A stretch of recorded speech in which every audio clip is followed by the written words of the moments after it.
샬롬, 사랑하는 성도 여러분, 7월 13일 월요일 반샘을 시작합니다. 오늘 말씀은 시편 13편 1절에서 6절까지의 말씀입니다.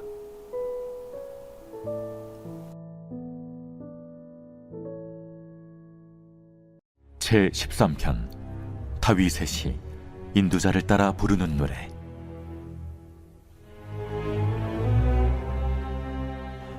여호와여, 어느 때까지니이까? 나를 영원히 잊으시나이까? 주의 얼굴을 나에게서 어느 때까지 숨기시겠나이까? 나의 영혼이 번민하고 종일토록 마음에 근심하기를 어느 때까지 하오며, 내 원수가 나를 치며 자랑하기를 어느 때까지 하리이까? 여호와 내 하나님이여, 나를 생각하사 응답하시고 나의 눈을 밝히소서. 두렵건대 내가 사망의 잠을 잘까 하오며, 두렵건대 나의 원수가 이르기를 내가 그를 이겼다 할까 하오며, 내가 흔들릴 때 나의 대적들이 기뻐할까 하나이다. 나는 오직 주의 사랑을 의지하여 싸우니 나의 마음은 주의 구원을 기뻐하리이다. 내가 여호와를 찬송하리니 이는 주께서 내게 은덕을 베푸심이로다.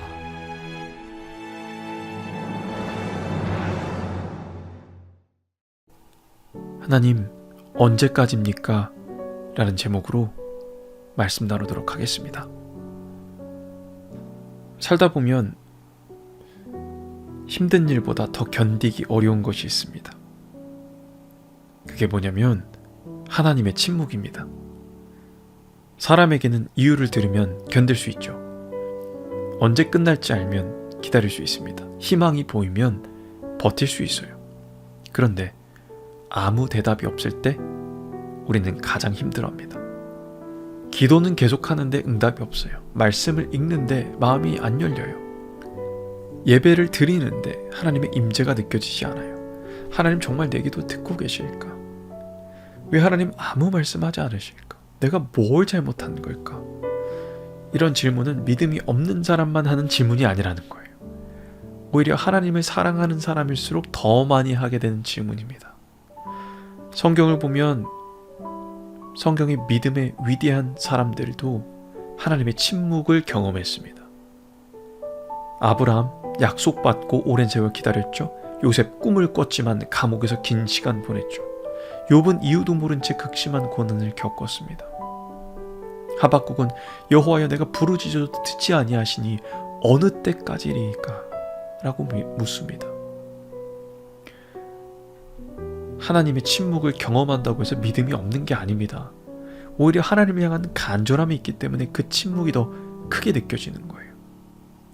오늘 시편 13편은 바로 그런 순간에 기록됩니다.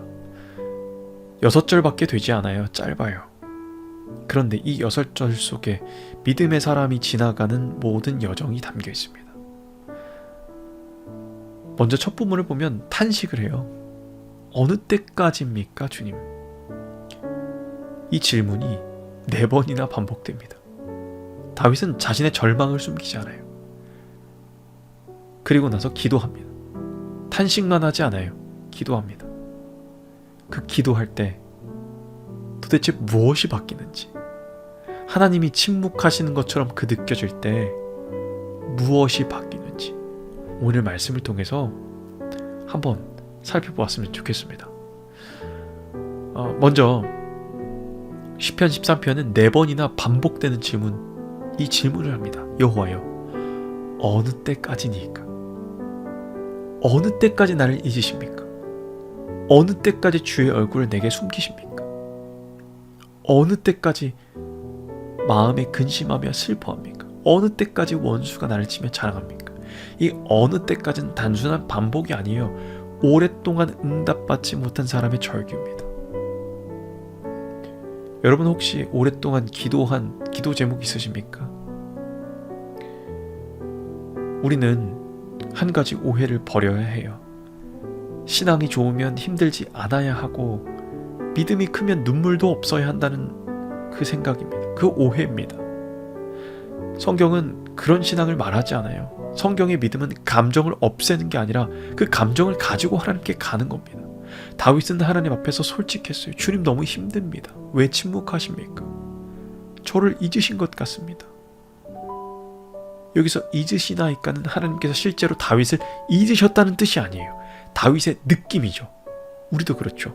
하나님은 우리를 떠나신 적이 없는데 우리는 하나님이 멀리 계신 것처럼 느낍니다. 우리 감정은 흔들리죠. 그래서 믿음은 감정을 부정하는 게 아니라 감정보다 하나님의 약속을 붙드는 거예요. 하나님은 괜찮은 척하라고 말씀하지 않으세요. 그대로 나와라. 탄식은 믿음 없는 사람의 언어가 아니에요. 탄식은 하나님을 향한 믿음의 기도입니다. 자, 이제 놀라운 건 다윗이 탄식으로 끝나지 않았다는 거예요. 3절 보면 분위기가 바뀝니다. 3절 여호와 내 하나님이여 나를 생각하사 응답하시고 나의 눈을 밝히소서 두렵건대 내가 사망의 잠을 잘까 하오며. 자, 탄식이 탄식으로 끝나지 않고 기도로 바뀝니다. 여기에 매우 중요한 신앙의 원리가 있습니다. 믿음의 사람은 하나님을 이해할 수 없을 때도 하나님께 말하기를, 기도하기를 멈추지 않습니다. 많은 사람들은 응답이 없으면 기도를 멈추죠. 기도해도 소용없으니까요.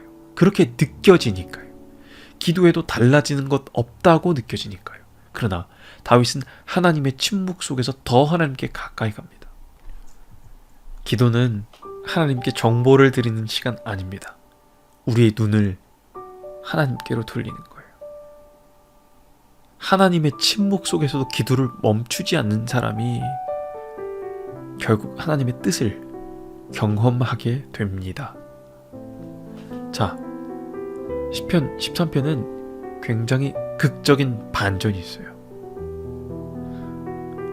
불과 몇 절 앞까지만 해도 어느 때까지입니까? 라고 울부짖던 다윗이 갑자기 이렇게 고백합니다. 오늘 본문 5절 나는 오직 주의 사랑을 의지하였사오니 나의 마음은 주의 구원을 기뻐하리이다. 6절 내가 여호와를 찬송하리니 이는 주께서 내게 은덕을 베푸심이로다. 아멘. 상황이 바뀌었습니까? 본문 어디에도 그렇다는 기록이 없어요. 원수는 여전히, 문제도 여전히. 그런데 다윗의 믿음이 회복되었어요. 탄식 속에서 하나님을 끝까지, 하나님의 침묵 속에서 하나님을 끝까지 찾았더니 다윗의 마음이 바뀌어요. 두려움이 변하여 찬송이 돼요. 나는 오직 주의 사랑을 의지하였사오니 나의 마음은 주의 구원을 기뻐하리이다. 아직 응답이 안 왔지만 이미 하나님께 감사하기 시작합니다. 이것이 믿음이에요. 세상은 결과를 보고 감사하죠. 결과를 보고 감사하지 않은 사람이 어디 있겠습니까? 그러나 믿음은 하나님의 성품을 알기에 먼저 감사합니다. 왜냐? 하나님은 선하시기 때문입니다. 이유를 알지 못해요. 그러나 하나님은 알고 계시고 하나님은 선하시고 처음과 끝을 다 아시고 나는 그 주님의 은혜 아래 있다. 믿음은 이해한 후에 신뢰하는 게 아니에요. 신뢰하기 때문에 기다리는 겁니다. 시편 13편은 탄식으로 시작했지만 찬양으로 끝납니다. 우리의 인생도 마찬가지죠. 오늘 눈물의 시간일지라도 주님께 붙들고 하나님의 침묵 속에서도 여전히 기도하는 그 기도의 사람들은 그 끝에 하나님의 찬양으로 모든 것이 변하게 될 줄 믿습니다. 그 하나님을 신뢰하며 오늘도 기도하고 기다리고 주님 앞에 찬양하는 저와 여러분 다 되시기를 주님의 이름으로 축복합니다. 우리 시간 들은 말씀 기억하며 함께 기도하겠습니다.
살아계신 하나님 감사합니다. 오늘 시편 13편 말씀 통해 기다림의 시간에도 우리를 붙드시고 침묵 가운데서도 여전히 일하시는 하나님을 보게 해주셔서 감사합니다. 하나님, 우리 가운데 오랫동안 응답되지 않는 기도를 품고 있는 성도들이 있습니다. 병상에서 회복을 기다리는 이들이 있습니다. 가정의 회복을 위해 눈물로 기도하는 이들이 있습니다. 자녀를 위해, 배우자를 위해, 부모를 위해, 교회를 위해, 미래를 위해, 이 나라를 위해 간절히 기도하는 이들이 있습니다. 그러나 이 기다림이 길어질수록 낙심하고 응답이 더딜수록 믿음이 흔들릴 때가 많습니다. 주님, 그때마다 이 다윗의 고백을 기억하게 하여 주옵소서. 주님, 어느 때까지입니까? 라고 울부짖으면서도 하나님을 떠나지 않았던 믿음을 우리에게도 허락해 주시옵소서. 하나님 앞에 솔직히 나아가고 눈물로 기도하며 탄식조차 숨기지 않을 때 하나님께서 여전히 일하고 계심을 깨닫게 하시고 우리의 탄식과 아픔이 기도가 되고 그 기도가 주님을 찬양한 우리의 찬양으로 변하게 하여 주시옵소서. 감사합니다. 선하시고 인자하시고 우리에게 가장 좋은 것을 주시기 원하시는 살아계신 예수 그리스도 이름으로 기도합니다. 아멘.